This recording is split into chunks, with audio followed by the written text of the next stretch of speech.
मैं हूं आपके साथ अनुष्का राय और आप देख रहे हैं एमपी फास्ट न्यूज। एनसीसी के एडीजीपी उज्जैन आए, बटालियन का किया निरीक्षण, कैडेट्स ने गार्ड ऑफ ऑनर दिया। इस दौरान उन्होंने बातचीत में कहा कि यह हमारे लिए गर्व की बात है कि देश के प्रधानमंत्री नरेंद्र मोदी और मध्य प्रदेश के मुख्यमंत्री डॉक्टर मोहन यादव एनसीसी के पूर्व कैडेट्स रह चुके हैं। एनसीसी के एडीजीपी अजय महाजन इन दिनों मध्य प्रदेश के दौरे पर हैं और अलग अलग शहरों में जाकर एनसीसी बटालियन का वार्षिक निरीक्षण कर रहे हैं।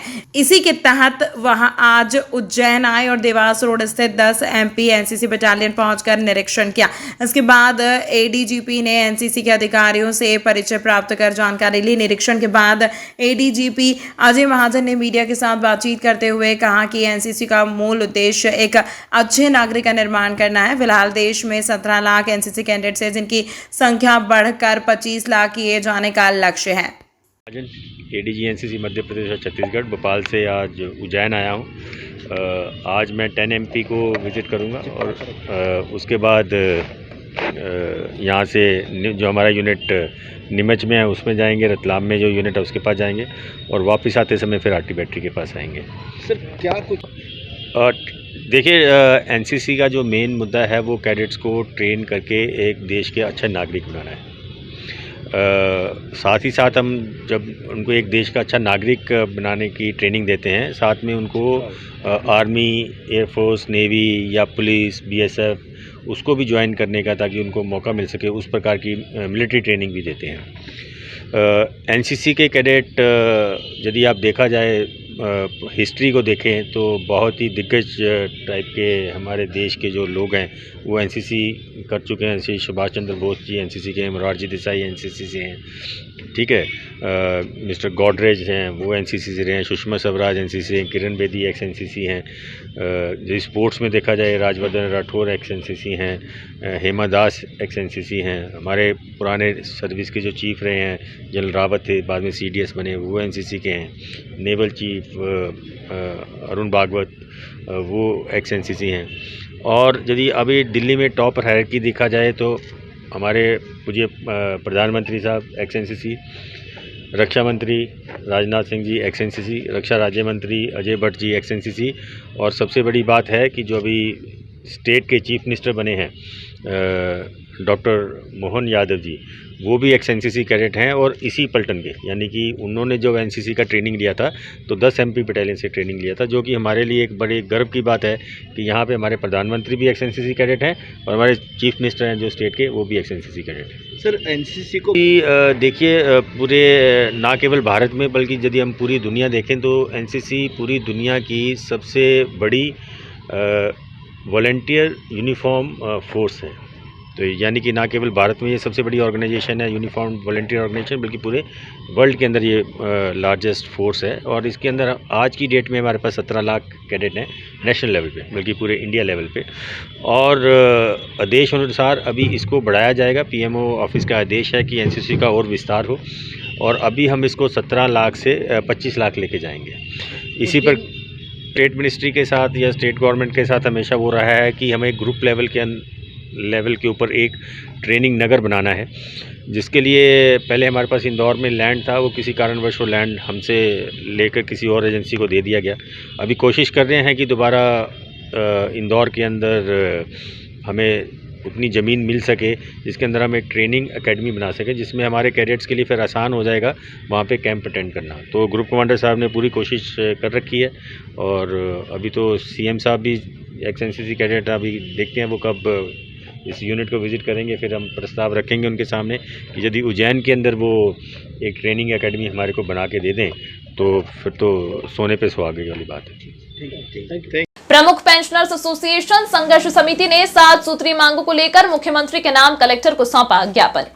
अध्यक्ष अशोक दुबे ने जानकारी देते हुए बताया कि आज मध्य प्रदेश पेंशनर्स एसोसिएशन के माध्यम से मुख्यमंत्री के नाम कलेक्टर को ज्ञापन सौंपा गया। पूरे मध्य प्रदेश में 5 लाख कर्मचारी परेशान हो रहे हैं, अभी तक कोई निर्णय नहीं लिया गया है। प्रदेश के पेंशनर्स की प्रमुख ज्वलंत समस्याएं निम्नवत हैं, जिनका समाधान विगत कई वर्षों से नहीं हुआ है।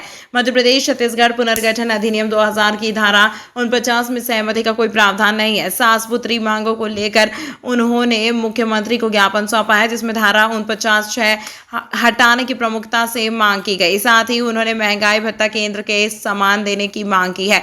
समय पर नहीं मांग पूरी होने की स्थिति में प्रमुख पेंशनर्स एसोसिएशन संघर्ष ने उग्र आंदोलन करने की बात कही। इस मौके पर बड़ी संख्या में प्रमुख पेंशनर्स एसोसिएशन संघर्ष के कर्मचारी उपस्थित थे। आज हमारे प्रमुख पेंशनर एसोसिएशन के आह्वान पर पूरे मध्य प्रदेश में सभी जिलों में मुख्यमंत्री के नाम से कलेक्टर को ज्ञापन दिया जा रहा है। मेरी प्रमुख मांग यह है कि 49(6) धारा हटाई जाए। 49(6) धारा हटाने के बाद महंगाई भत्ता केंद्र के समान दिया जाए।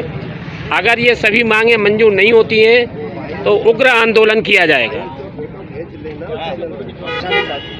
पूरे मध्य प्रदेश के पेंशनर परेशान हो रहे हैं आज, पूरे मध्य प्रदेश के, जबकि उत्तर प्रदेश के जब उत्तराखंड अलग हुआ था वहाँ पे ऐसी 49(6) धारा नहीं लगाई गई है, लेकिन मध्य प्रदेश और जब छत्तीसगढ़ अलग राज्य हुए उसमें ये धारा विलोपित कर दी। मध्य प्रदेश में कितने कर्मचारी ऐसे परेशान हो? कम से कम 5 लाख पेंशनर परेशान हो रहे हैं। कोई स्वास्थ्य की सुविधा नहीं है, कोई डीए बढ़ाने की सुविधा नहीं है। मध्य प्रदेश सरकार बिल्कुल सो रही है। आज 7 सूत्री मांगे हैं। आज आपको ज्ञापन का क्या नाम है आपका? अशोक दुबे। प्रदेश कांग्रेस अध्यक्ष जीतू पटवारी लोकसभा चुनाव की तैयारी और राहुल गांधी की न्याय यात्रा की तैयारियों को लेकर उज्जैन में बैठक करने पहुंचे। उनके साथ मध्य प्रदेश कांग्रेस के प्रभारी भंवर जितेंद्र सिंह भी साथ थे। अनंत नारायण मीणा ने मीडिया से चर्चा करते हुए बताया कि क्षीरसागर स्थित कांग्रेस कार्यालय पर उज्जैन, इंदौर, धार, खरगोन, मंदसौर और रतलाम लोकसभा सीटों के पदाधिकारियों के साथ बैठक की। इस दौरान कांग्रेस नेता कांतिलाल भूरिया, शोभा ओझा भी बैठक में मौजूद रहे। क्षीरसागर में बैठक के बाद उज्जैन लोकसभा चुनाव हेतु आगर रोड स्थित महाकाल परिसर में होने वाले कार्यकर्ता सम्मेलन में भाग लेने पहुंची। इसी दौरान महाकाल परिसर के पास स्टेज लगाकर कांग्रेस के वरिष्ठ नेता अनंत नारायण मीणा के नेतृत्व में प्रदेश प्रभारी आदरणीय जितेंद्र सिंह एवं प्रदेश अध्यक्ष आदरणीय जीतू पटवारी का साल व फूलों से माला पहनाकर स्वागत किया गया। संजय दत्त, विधायक महेश परमार भी उपस्थित थे। इस मौके पर पूर्व सांसद श्री सत्यनारायण पवार, बाबू भाई मोदी, दिनेश चंद्र पंड्या, राजेश राणा, वासुदेव रावल, लीलाधर जादव, पुरुषोत्तम नागराज आदि कांग्रेस कार्यकर्ता बड़ी संख्या में उपस्थित रहे। आज ये हमारे प्रदेश के प्रभारी जितेंद्र सिंह जी यहाँ पर आए हैं। उनके साथ हमारे प्रदेश के अध्यक्ष जीतू पटवारी जी भी आए हैं और यहाँ पर कार्यकर्ताओं के और हमारे जो जितने भी समन्वय समिति के 2 संभाग के मंदसौर जिलों के, मतलब लोकसभा क्षेत्र के, एक तो उज्जैन और मंदसौर लोकसभा क्षेत्र के सारे समन्वय समिति के लोगों की उन्होंने मीटिंग ली और भारत जोड़ो न्याय यात्रा के संबंध में चर्चा की और उसके संबंध में उन्होंने बताया कि जिस प्रकार से पिछली बार राहुल गांधी जी की यात्रा का स्वागत हुआ था, उसी प्रकार से यहाँ पर आप लोगों को फिर से वो एक यात्रा लेके आ रहे, उसके संबंध में चर्चा की और जो व्यवस्था के संबंध में बात की। साथ ही लोकसभा के अंदर हमारी पार्टी के कार्यकर्ताओं में और हमारे जो मंडलम सेक्टर के लोगों को किस प्रकार से वापस फिर से पार्टी संगठन में मजबूती लाने के लिए काम किया जाए, उसमें चर्चा हुई है। और हम सब लोगों ने आज मतलब जितेंद्र सिंह जी यहाँ पहली बार आए हैं तो उनके स्वागत यहाँ पर हमने किया है। यहाँ पुष्प माला और जो शाल भेंट करके उनका स्वागत किया है हमने। अपना नाम अनंत नारायण मीणा।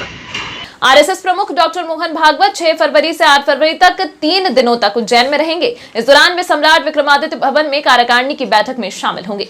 कार्यक्रम को लेकर संघ के कार्यकर्ताओं और आला अधिकारियों ने बैठकें शुरू कर दी हैं। आरएसएस प्रमुख डॉक्टर मोहन भागवत 6 फरवरी से 8 फरवरी 3 दिनों तक उज्जैन में रहेंगे। संघ प्रमुख की सुरक्षा व्यवस्था के लिए उज्जैन एसपी सचिन शर्मा का कलेक्टर नीरज कुमार ने संघ के कार्यकर्ताओं और अधिकारियों के साथ बैठक ली। बताया जा रहा है कि सम्राट विक्रमादित्य भवन में कार्यकारिणी की बैठक में वे शामिल होंगे। इस दौरान संघ मालवा निमाड़ में संगठन को लेकर मंथन करेगा।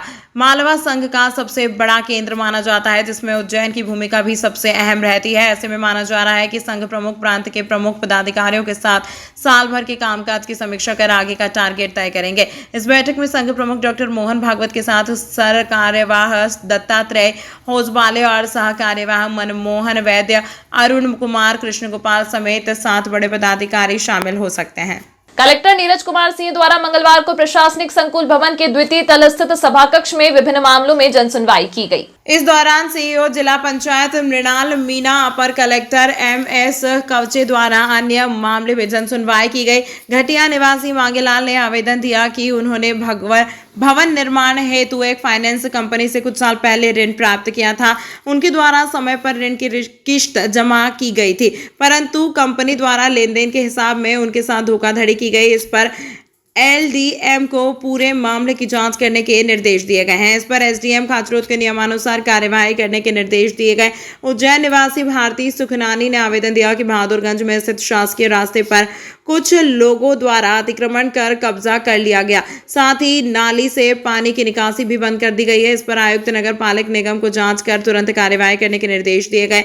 वे पेशे से मजदूर थे तथा उनके परिवार में कमाने वाला और कोई नहीं है, जिस वजह से उन्हें जीवन यापन में बहुत परेशानी आ रही है। अतः संबल योजना के अंतर्गत उन्हें सहायता राशि दिलवाई जाए। इस पर सहायक श्रमायुक्त को आवश्यक कार्यवाही करने के निर्देश दिए गए। रामलला की प्राण प्रतिष्ठा के पावन अवसर पर बाबा बैजनाथ की नगरी आगरमालवा के न्यायासन पर पादुका प्रहार कर अपने जूते से न्यायाधीश के कान का पर्दा फाड़ देने का आरोपी निलंबित।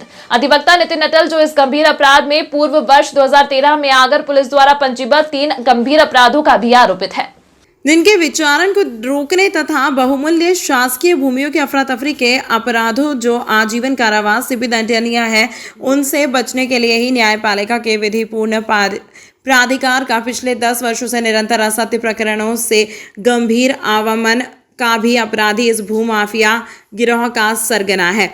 शासन प्रशासन के नकारापन तथा करोड़ों की शासकीय संपत्ति की लूट में से बंदरवाट कर अपने कर्तव्यों की इतिश्री करने वाले उत्तरदायी अधिकारियों के कारण आज भी भूमाफिया के शासकीय भूमियों पर अवैध कब्जे, निर्माण तथा अशासकीय संपत्ति के आपराधिक विक्रय के अपराधों के आरोपी न्यायाधीश पर हमला करके भी नकारा शासन और प्रशासन के कारण अभयदान प्राप्त है, जिससे मध्य प्रदेश की कानून व्यवस्था के साथ ही न्यायपालिका का भी सम्मान भी प्रश्नांकित है। आचार्य सत्यम ने बताया कि इनाम घोषित करने वाले पुलिस अधीक्षक ने आज तक इन अपराधों में आरोपी नितिन एवं उसके सहयोगी भाइयों और परिवार के सदस्यों की जमानत रद्द करवाने के लिए भी कोई कार्यवाही नहीं की है।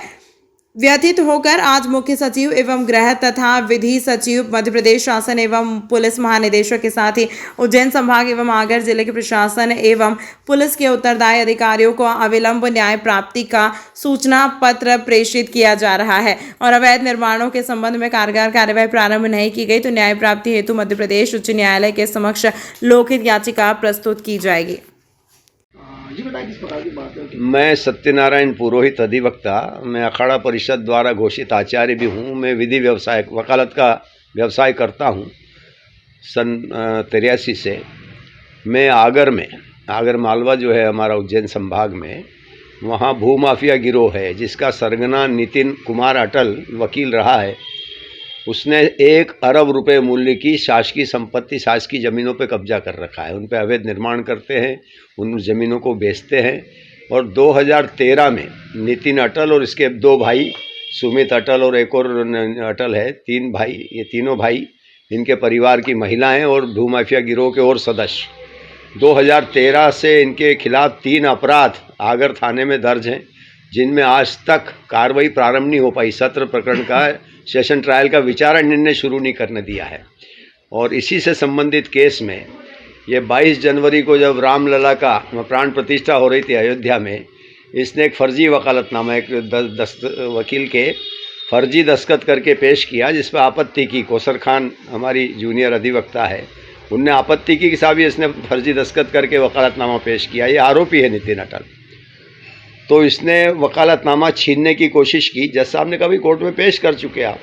इसने छीनने की कोशिश की, जज साहब ने नहीं दिया तो उनको गाली गलौज किया, जान से मारने की धमकी दी और जूता उठा के उन पर मारा तो उनके कान का पर्दा फट गया। प्रदीप दुबे साहब अपर सत्र न्यायाधीश हैं, उनको इसने चोट पहुंचाई, धमकियां दी, बुरे परिणामों की धमकियां दी कि जान से मार डालूंगा।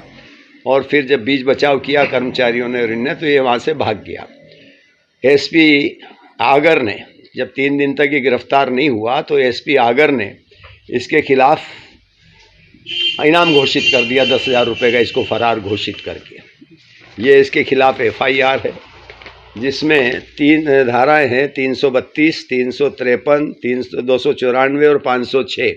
और जज साहब के कान का जब जांच हुई, मेडिकल हुआ, तो 333 गंभीर चोट पहुंचाने की धारा भी उसमें दर्ज हो गई है, लग चुकी है। अभी हाईकोर्ट से जमानत कराने के लिए घूम रहा है। एसपी ने केवल इनाम घोषित करके अपने कर्तव्यों की इतिश्री कर ली, जबकि 2013 के अपराधों में 2019 में चालान पेश हुआ और नितिन अटल, इसके भाई, 2 भाई, इसके पत्नी, इसकी माँ, इसके पिता भी थे जो अब डेथ हो गई उसकी, ये जमानतों पे छूटे हुए हैं। जमानत की शर्त होती है कि अगर आप गवाहों को डराएंगे, धमकाएंगे, या तो जज साहब में ही जूते मार रहे हैं, तो एसपी ने इसकी जमानत जब्त करने की कार्रवाई, इस पूरे भू माफिया गिरोह के सदस्यों की जमानत जब्त करने की कार्रवाई करने की बजाय इनाम घोषित कर दिया। अब अग्रिम जमानत के लिए घूम रहे हैं। मेरा ये कहना है, मैं 3-4 साल से इस लोकहित के मामले में पैरवी कर रहा हूँ, तो मैंने प्रेस नोट दिए, मांग की, लेकिन आज तक इस भूमाफिया गिरोह के खिलाफ इसकी जमानतें जब्त कर लेना चाहिए। इसके पूरे गिरोह की जमानतें जब्त करके जल्दी से जल्दी इनको अपराध का दंड मिलना चाहिए। इनके हौसले इतने बड़े हुए हैं, सरकारी वकील हाई कोर्ट में भी जब ये मामला जमानत, अग्रिम जमानत के लिए गया, तो वहाँ सरकारी वकील ने एक शब्द नहीं कहा। Additional advocate general, deputy advocate general न्यायाधीश पे हमले के मामले में भी इस मामले को गंभीरता से नहीं ले रहे हैं। तो मैंने आज मजबूर होकर मध्य प्रदेश शासन के मुख्य सचिव को, विधि सचिव को, गृह सचिव को और डीजीपी को, director general police, commissioner Ujjain, collector और एसपी आगर को न्याय प्राप्ति का सूचना पत्र दिया है, जो हाईकोर्ट में याचिका लगाने के पहले दिया जाता है, और 7 दिन के अंदर इनकी जमानतें पूरे गिरोह की, नितिन अटल की, इनकी जब्त हो। क्योंकि बार काउंसिल ने इसको दूसरे दिन, घटना के दूसरे दिन सस्पेंड कर दिया, वकील भी नहीं रहा है। तो बार काउंसिल जब एक दिन में कार्रवाई कर सकती है, तो मामूली जेब कतरे, छोटे छोटे जुआरी, सटोरी, उनको जिला बदल किया जाता है। और 1 अरब रुपए की सरकारी ज़मीन पे ये 2013 से कब्जा किए हुए हैं।